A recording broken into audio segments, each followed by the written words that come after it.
Hello students, कैसे हैं आप सब। मैं उम्मीद करता हूं आप सब खैरियत से होंगे।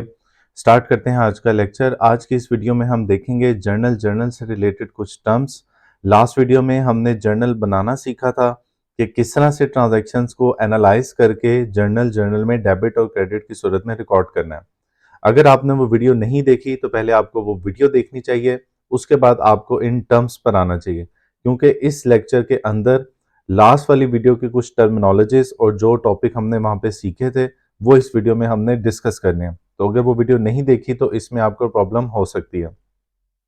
तो मैं उम्मीद करता हूं आपने पिछले वाली वीडियो देख चुकी है, इसलिए अब हम जर्नल से रिलेटेड कुछ टर्म्स को डिस्कस करेंगे कि वहां पर कुछ चीजें हैं, उनको अकाउंटिंग की लैंग्वेज में क्या कहा जाता है। तो चलें स्टार्ट करते हैं सबसे पहले वाउचर के साथ। वाउचर का वर्ड आपने अक्सर सुना होगा। यहाँ पे अकाउंटिंग में इसका मतलब है a written evidence of business transaction is called voucher. कोई भी बिजनेस ट्रांजैक्शन है, चाहे वो सेल की है, कोई सेल्स की है, कोई परचेज की है, हम किसी बेकरी पे जाएं तो चीज़ें खरीदने के बाद हमें एक चिट मिलती है, एक इनवॉइस मिलती है। इसी तरह परचेज करें या हम सेल्स करें तो हम इनवॉइस देते हैं। सैलरी पे करें तो स्टाफ से एक सैलरी स्लिप पे साइन करवा लिया जाता है। बिजली का बिल पे करें, कोई भी यूटिलिटी बिल पे करें तो बिल की कॉपी हमारे पास स्टैंप लगी मौजूद होती है। यानी बिजनेस में कोई भी अगर ट्रांजैक्शन हो रही है तो उसका जो भी रिटन एविडेंस है उसे वाउचर कहा जाता है। ये देखें, इस तरह से हमने जर्नल बनाया था और जर्नल में जब हम कभी भी कोई ट्रांजैक्शन लिखनी होती है तो वो इस तरह का एक वाउचर, एक स्लिप, एक रसीद, एक डिपॉजिट स्लिप, आप कुछ भी इसे कह सकते हैं, वो होना जरूरी है। अगर वाउचर होगा तभी जर्नल में ट्रांजैक्शन एंटर की जाएगी, वाउचर के बगैर जर्नल में ट्रांजैक्शन एंटर नहीं की जाती। नेक्स्ट है जर्नलाइजिंग।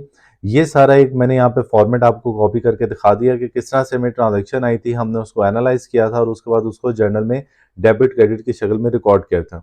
ये जो सारा प्रोसेस हमने सीखा था, इस सारे प्रोसेस को जर्नलाइजिंग कहते हैं, यानी ट्रांजैक्शंस को जर्नल में लिखने के प्रोसेस को जर्नलाइजिंग कहा जाता है। The process of recording transaction in journal is called journalising. Next है जी entry. Recording of business transaction in the journal normally in the form of debit and credit is called entry. जब हम किसी transaction को के owner ने personal use के लिए बैंक से पैसे विड्रॉ किए तो उसे हम जर्नल में इस तरह से मेंशन कर देते हैं, डेबिट में ड्राइंग्स, क्रेडिट में बैंक।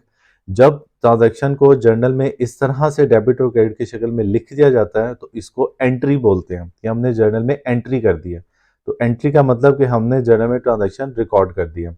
तो एंट्री क्या है, ये जो आपको नजर आ रही है ड्राइंग, डेबिट और बैंक क्रेडिट और नीचे एक छोटी सी एक्सप्लेनेशन है, इस सारी चीज को बोलते हैं एंट्री। लास्ट डेफिनेशन है narration, a short explanation of each transaction in journal which is written below each entry is called narration. हर एंट्री के नीचे जो एक छोटी सी लाइन आपको लिखी नजर आती है, इसको नरेशन बोलते हैं, जिसमें एंट्री के मुतालिक थोड़ी सी एक्स्ट्रा इंफॉर्मेशन दी जाती है। जैसे ड्राइंग, डेबिट, बैंक क्रेडिट, तो एक्सप्लेनेशन में लिख दिया जाता है कि अली ने विड्रॉ किया बैंक से पैसे अपने ज़ाती इस्तेमाल के लिए। तो हर ट्रांजैक्शन की नरेशन थोड़ी सी मुख्तलिफ हो सकती है। जस्ट उस ट्रांजैक्शन से रिलेटेड कुछ एक्स्ट्रा इन्फॉर्मेशन हो तो वो नरेशन में मेंशन कर दी जाती है। जिसमें बायर सेलर का नाम मेंशन कर दिया जाता है, या क्वांटिटी मेंशन कर दी जाती है, या क्वालिटी चीज़ों की मेंशन कर दी जाती है। तो एक्स्ट्रा इन्फॉर्मेशन ट्रांजैक्शन से रिलेटेड अगर कोई होगी तो उसको नरेशन कहा जाता है। ओके स्टूडेंट, जर्नल से रिलेटेड ये सिर्फ कुछ थोड़ी सी टर्म्स थी, तो आज के लेक्चर में हम इसी को कंप्लीट करेंगे। ओके।